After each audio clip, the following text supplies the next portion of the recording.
What's up guys, Jordan from Blackwater, Japan here today, and today we're going to be working on my 93 ES300. We're going to be replacing the fuel pump and possibly the fuel filter as well. I have one, but it's getting later in the day, so we'll see how much time we have. And I just want to kind of show you guys how to do it. It's actually not too hard. So this is my 93 5-speed ES300. It's been having some issues, so right now I've just been doing some maintenance on it. So first you're going to want to open your gas tank here, gas cap, and actually just slightly open the gas cap, release all that pressure that's in there, and just leave it on there loosely, but don't forget about it, leave it open so you don't. Then the next thing you're going to want to do is take off your terminal here so you don't have any power to anything, and then we'll go in the back seat. And we're going to just take out the bottom of the back seat. It's very simple to do. You pull up, get your hand under there wherever you can, yank it up. You probably have to go to the other side and do it over there as well. It's just got like clip here, clip there, and a clip there that hold it all in. And that's out. And there's where the fuel pump's going to be. Okay, so I like to pull this up. Gives me a little bit more slack on the line here. And basically, you'll just have to take out these screws. Looks like there's 1, 2, 3, 4, 5 Phillips head screws. Be careful not to strip them.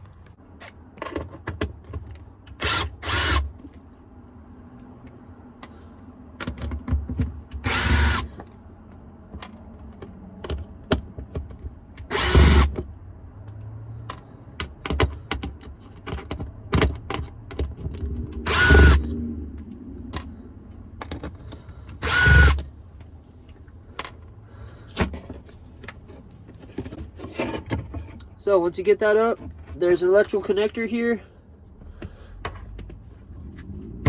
Woo! It looks like this. You'll pop that up and slide this part out of the way. So mine's pretty dirty and probably hasn't been serviced in a long time, or ever maybe.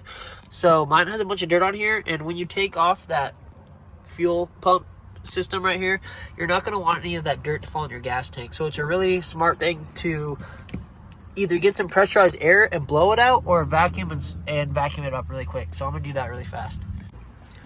Okay, so you got this line here. It's just a little pinch clamp. Push that back, pull the line off. And then you got this fuel line, and this is going to be a 14 here and a 19 here. Like so. And then the bolts that are around holding this in are either an 8mm socket or a Phillips head screwdriver. Usually the socket's easier because if these are old, then they get stripped pretty simply. You can use some like PV blaster or something to make this line loose if you've got some rust in your area or whatever, if you think it's necessary.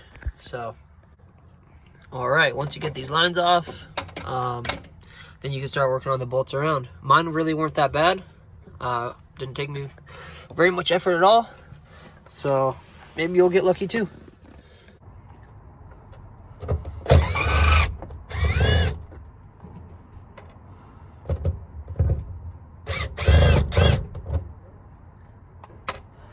Okay, that's that. Alright, so when you're pulling the pump assembly out, you want to be careful of the float in there that reads the gas tank reading. It's towards the back, so you'll kind of just pick this up and be careful with it. You'll see as you go. Make sure your lines aren't in the way, like I just didn't do.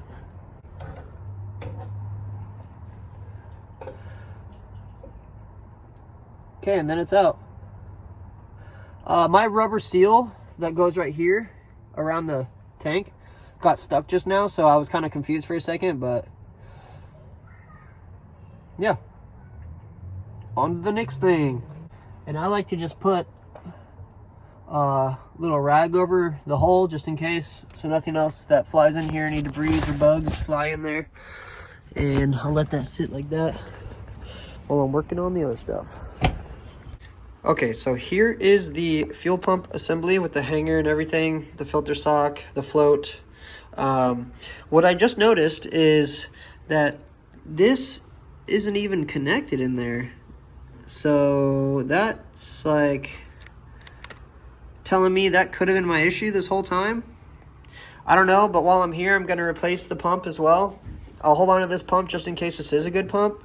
I was having some really weird issues, but this might be the main issue here, because this isn't even in there. I don't know if I did that pulling it out, but I mean, this is like literally not in there at all. So kind of weird, but yeah, we're going to replace some components and I'll show you guys how to do that. Okay, so we're going to want to flip this on its side.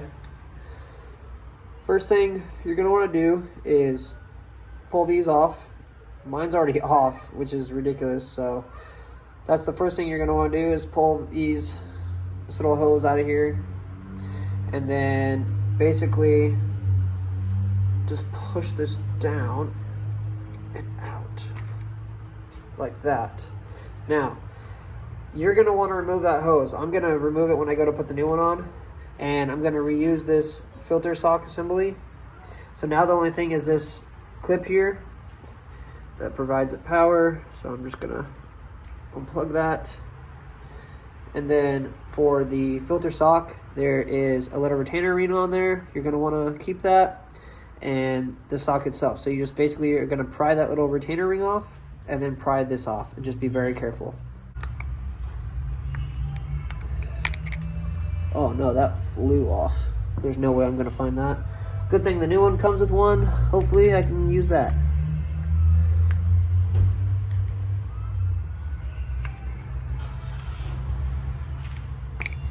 Okay. Now I'm going to compare the pumps. And this one just has this cover on it. Whoa, they got magnetic in there. They look exactly the same, besides these two notches. Let's see if that matters. This little notch here, slight difference. Figure it out if that matters. Plugs look the same. All right, it's really hard to film this and do this at the same time. So basically I just swapped the filter sock over. They gave me a new little, whatever you want to call that thing, little pinch, I don't know, pinch washer or whatever. The other one, the stock one that was on here flung off, so luckily they give you another one in this kit. I put that on there for now. I'm going to reuse this piece because the one they gave me is way too big and just doesn't fit in here very well. And they gave me a new fuel line, so I'm going to use that. It's a little bit longer than that, so I need to cut that down just a hair. And then I don't like these kind of clamps they give you, so I'll probably just try to reuse these ones as long as they're on there tight. So yeah, I'm just reassembling right now, and then I'll show you guys kind of what to do.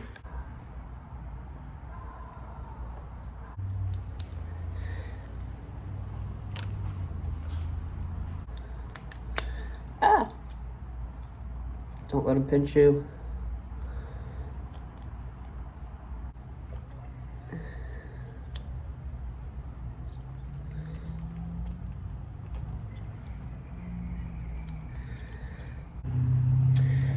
So I just found out the hard way that somehow I ordered the wrong fuel pump, because everything looked right besides these pins. These pins are too fat. So make sure you're getting the right one. I ordered the cheapest one on eBay. That's brand new with the warranty, so I'm just gonna get my money back. And I'm gonna hope that my problem was that fuel line that looked like it wasn't even on there. So I replaced the fuel line, and then I got it in there a lot better than the last one was. So now I'm just gonna put these clamps in place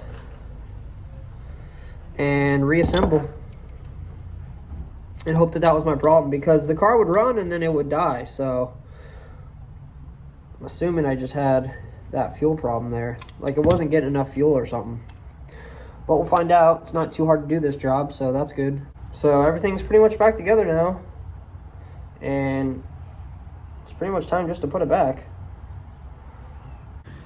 Okay, now that we got this all reassembled, it's time to put her back in. And just be careful of that float and the filter sock. And make sure you put it back in the way it came out. So I'm gonna do that now. It's gonna be too hard to film, I think. So I got it in. Make sure your gasket that sits in between there isn't ripped or pinched in any major way, and that you can see the holes through these bolt holes, so you don't thread the bolt into the gasket itself and ruin that gasket. Yours might need replaced. That's your call. So I'm gonna not replace mine, even though I probably should, but that's how I roll. So I'm gonna keep putting the screws in, put these lines on, put the electrical harness clip back in, and then start your vehicle with this off. Make sure there's no leaks on this line here and this line here, and you should be good to go. So after all that's reinstalled, like I said, start the vehicle, make sure there's no leaks. I'm gonna wait to start the vehicle. And yeah, so that's pretty much how you replace a fuel pump. It kind of sucks that I didn't even get to replace mine, but I think I found the issue with the line being not even freaking connected to the fuel pump. So maybe that was my problem. But I'm gonna let it run here shortly and find out, and then work on getting a refund on that pump, because that's freaking annoying. But that's how car stuff goes. So if you've been working on cars, you already know what it's like. So hopefully this video helped you guys. Stay subscribed, like, and comment for more ES content, GS content, and SC content, and other Lexus Toyota content for sure. Blackwater Japan out.